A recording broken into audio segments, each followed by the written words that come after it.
Zai with a loss already. My bias would be different if we had cast IBM last week, by the way. I'm just throwing that out there. Well, ladies and gentlemen, we are here on Antigua Shipyard for Game 5, the final game between National Instruments and IBM.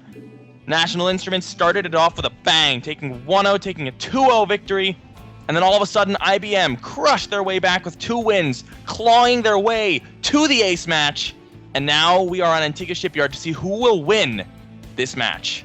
Who do we have as players, Rifkin? Well, spawning here in the upper right corner of Antigua Shipyard, it is going to be the Blue Protoss, playing for National Instruments for the last time today, Frugalate. His opponent, spawning in the bottom left, was random before, no longer random, decided he did not like Terran, and went for Zerg. He's none other than the Red Zerg, IBM's Zai. Yeah, we were doing a little bit of post-game analysis on this, and I have to say, I don't know if it's Zergus' preferred race, or if he's just frustrated with the way he handled Terran before, but, you know, it was a little bit of miscontrol in the supply depot that cost him the game, and I really feel he had a really nice control of his Terran play. I'm super excited to see how he handles Zerg. Yeah, I mean, we did also see he is a pretty high-level player as far as I remember, so he also displayed it in the last game. He had very, very nice control. The one problem was that misclicked raised supply depot ended up killing him in the end. Scumbag supply depot, man. We do see Frugalate going for gate first again, though. I have to note this. This was not just a build specific for Howling Peak. It appears that he is doing this on Antigua as well. My only problem with him going gateway first the way he is he didn't follow it up with much aggression. And the reality is you can do a lot of damage with something as little as a Zealot and a Stalker. If you're going to follow that up with a couple Zealots and a Stalker, you're going to do that much more damage.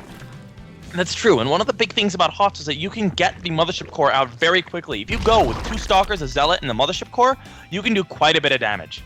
You can actually do game-ending amounts of damage. We've seen players like Pig on Twitter, TT Pig for those who don't know what I'm talking about, complain about exactly this. And he is a Grandmaster player, guys, playing from Australia. So even the best have experienced frustration for the simplest things. Yeah, such as, hey, did you see the QXC video? Yeah, the very angry QXC video you made. Speaking of frustration. Well, that was Void Rays, and that was Terran, so it's a different story, but frustration nonetheless. And speaking of Southeast Asia players, Frustration is also a Southeast Asian StarCraft player. Thanks, PengWin. All right, well, you're welcome. I was gonna comment Thank you. Frugalate is again making a really interesting wall. He's not going for it at the main of the ramp, and he's not doing it in quite a way that connects to the Nexus, but instead has a very exposed pylon, and that's what I'm a little worried about. Because, okay, the cannon's nice, the pylon can be easily taken out if your Zai want to do like a Baneling bust or something, but actually with the cannon, incomplete, these 4 links will get into the main, or just take down the cannon. Oh, he better cancel that. Those are pretty expensive. He does cancel it. Very nicely done. Probes already seen full. His probes, though. Jeez, that's a bit of an overcommittal. That is a big overreaction. One Zealot can definitely handle this with a little bit of micro, but Zai also with some very nice micro, PengWin. And 8 Zerglings down to boot. No cannon being rebuilt yet. Chrono coming down on the second Zealot, but no control here from Frugalate, as Zai has 3 very low Zerglings that could have been taken out there. Another cannon coming down, but the gateway seems to be the focal point.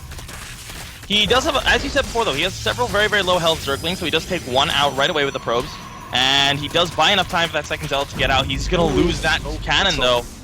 No cancel on that cannon, it's pretty devastating, but as the second one completes, he should be A-okay. Now the problem is the second cannon does not cover the surface area of where a Nexus could go. Now, this actually isn't terrible for Frugalate at all. I disagree. He pulled all of his workers immediately. He's had 4 floating around for a while. He's lost a couple even, not to mention the Zealot and the cannon. I mean, this is not game-ending damage, but he took some pretty severe losses for how little Zai put into this. Zai invested 4 very early potential drones into this attack, though. They're only 6 workers apart, which could very easily even out with Chrono Boost, depending on how Zai defends to play this. Zai's also only on 2 base. He's not on 3 base, so I would say that this is a pretty even position for them to be in. Frugalate gonna get a bit supply blocked, though. That's gonna hurt him quite a bit.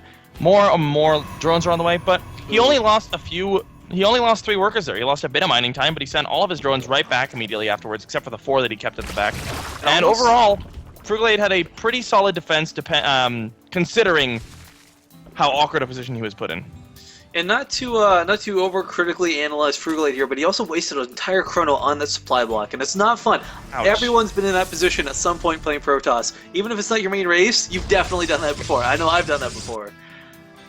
Before as well. I mean, I play Protoss at team games sometimes, and that's like the one thing I do like every game at least 3 times. Yeah, it's weird managing that chrono boost energy, but you know that's why Protoss are really strong, man. And if you can nail stuff like that, I mean, the simplest things make that race that much better.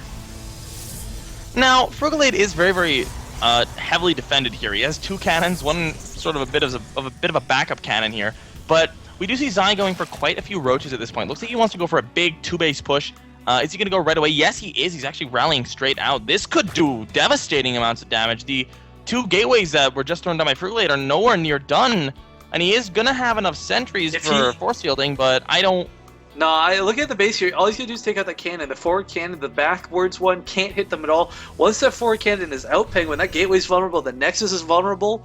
I mean, yeah, the sentries will keep him out of going to the main, but why go to the main when there's so much vulnerable things here at the natural? Frugalite's spending another 150 minerals on a photon cannon in the main, and he's doing nothing but getting sentries. This is looking devastating at the moment. He doesn't really have the minerals for anything else. He's getting a mothership core. That's going to help quite a bit. But it's not going to have the energy. Charge. Yeah. It will pop. It will shoot. It can't be shot back because it's an air unit, but that's pretty much the end of the story for the mothership core. Cannon will fall almost immediately. Iffy force fields as well. And he is going to go for the pylon powering that back cannon. He needs to start using the mothership core right away, and he is going to. But the mothership core doesn't really have all that much damage output. No, it's an irritating poke at best. Now this Nexus might just get focused down, actually, Penguin. Stalker's being warped in, finally. That's what he should have been doing from a while ago. And actually, Frugalite... No, Zai deciding to just go for it. Zai was like, oh, I thought you had a lot more than that. I'm going to go back for seconds. But actually, this attack by Zai has not done the damage that he needed to really do with it. It did a bit. He picked up like a zealot, and he didn't even kill any of the sentries, though. So, all in all, he just spent a lot of money and a lot of larva on roaches that didn't really do all that much. That really distracted Zai, too. I don't know if you caught that, but for a moment, he was nearing 1,400 minerals. Just now starting to struggle and get all those units turned out. 14 roaches on the way. Speed coming out as well. When he goes back for round 2, Penguin, he's going to go back hard. He is, but on the other hand, we also have 6 gateways now up for Frugalite. So he does have an okay number of probes at this point. He's up to 38, and he is going to be able to throw down a few more cannons, a few more pylons, I mean, and a couple of stalkers coming on out. He needs to produce a lot more pylons. There we go, 2 more just starting. I don't like Frugalite's choice. Right now. I really don't like Frugalite's choice to be in the middle of the map like this, Penguin. Not at all. I mean, he's are going to actually catch the pylons. Will he catch? He can't engage this. He doesn't have the money. Not the money. He doesn't have the units. I can't talk this game apparently. Yeah, this is looking pretty good for Zai. I mean, he's had, part of my saying this, again, I'm not trying to be too critical, but he's had a bit of lazy macro this game. We constantly see his minerals very banked up. He's been slipping on injections, but that's fine. It's not a big deal. He's in a good position right now. And Frugalite, I mean, the supply really kind of tells what's going on right now. Yeah, I mean, we have a 3rd base finally down for Zai. 112 63 is just... Yeah, a lot of the supply is inflation from the roaches, but there's no denying that he's very far ahead at this point. Well, we're going to have to see how these players decide to handle it. Frugalite, choosing to be very aggressive here, going to get caught very badly, Penguin. He needs to use he's going to lose a lot of these units. The roach speed, and he's in a corner as well. He's going to lose all of these units. Oh, he does recall, though. Nicely done. Very nice. Big props. Frugalite using the first recall we've seen in the after hours gaming league, guys, and he saves most of his units with it. But they're also low, Penguin. 3 of these stalkers are 1 hit from dead. Shields are not. They're very useless for when this next fight happens. Yeah, I mean, Spire on the way now. He's going to be in a very good position, especially against this Robobay that's coming out. If Zai survives long enough to utilize it, does get some nice force fields out, but there's Burrow done. No burrow speed, but this will heal these up very quickly, and the Mothership Core, of course, can no longer detect stealth or burrow. Yeah, this is really going to hurt. I mean, as you said, he doesn't have Tunneling Claws yet, so they won't regenerate super fast, but they do already regenerate quicker than usual. Yeah, I'd like for him to try and maybe utilize Time Warp when trying to deal with these roaches, because we just see them hit and run. And if he can hold them still, there's some force fields behind it, get the Time Warp in there, I think he's going to do a lot of damage, Penguin. But I mean, Zai, again, he's still, as you said, Spire is on the way, he's got so many roaches on the field. This is just looking so good for Zai. Yeah, Zai's going to be able to deny the 3rd as well. That Nexus not able to be built on top of that creep. Oh man, Zerg. Ugh. Not fun. We have a Warp Prism on the way. That's kind of interesting. If he can do some damage with that, that might be a good way for him to try to narrow the gap a little bit. But Zai has a Spire. Zai has an Infestation Pit. Zai is just doing everything. I'd like to point out, too, that he's going for Thermal Lance before Colossus. I mean, we're going to have a Warp Prism, no Colossus, and Thermal Lance down. A very awkward combination. That's true. I'm not sure I mean, it's cool that he's going for a Warp Prism to try to do some aggression, but there's so many Roaches on the field, I'm surprised he's not going for another Immortal, which is actually good for him, because with 12 Mutalisks on the way, another Immortal would not be very good. Mutalisks are hard enough to deal with as is Wings of Liberty. You put him in Heart of the Swarm with this regen. I don't know that these non-Blink Stalkers can handle this. Guardianship will help a bit with the Glaives and what have you, but the reality is there's just so much here from Zai. There's just so much.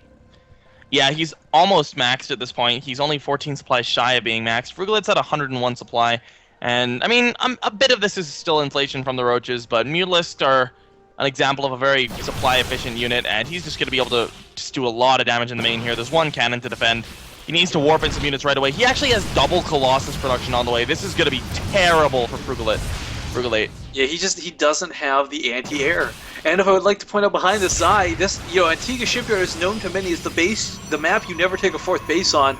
Well, Zai is going to take a fourth base, and it's going to be gold. Yeah, I guess you could say he's in a pretty golden position right now. No. You could say that, but I wouldn't, because it's a bad pun. It wasn't even funny. I'm unimpressed, PengWin. Well, okay, how about this one? I mean, Zai's opponent might be a little frugalate to being maxed. Better, much better than the gold. And we got a warp coming from that warp prism at the third base location, but oh my really, god, the damage 30 Baneling. The damage this third base could do, even if it goes, it's not, but even if it did go down, would be quite frankly irrelevant because of this force that is camping. Oh my goodness, PengWin, this is... Are you ready for explosion time? I'm ready for the world to crack in half. As all the Banelings clash into everything. Now he's got to have some force fields. Oh, he's not splitting or force fielding. Rifkin! Oh god! Oh man, I've never seen Banelings used so well against Stalkers, but there you have it. And now Frugalate. The Nexus, but that's a very, very small win there. He escaped with almost nothing. But the Colossus are here. They can't do anything about the Mutalisks, mind you, but the Colossus are going to be very good for dealing with the Banelings if he focus fires.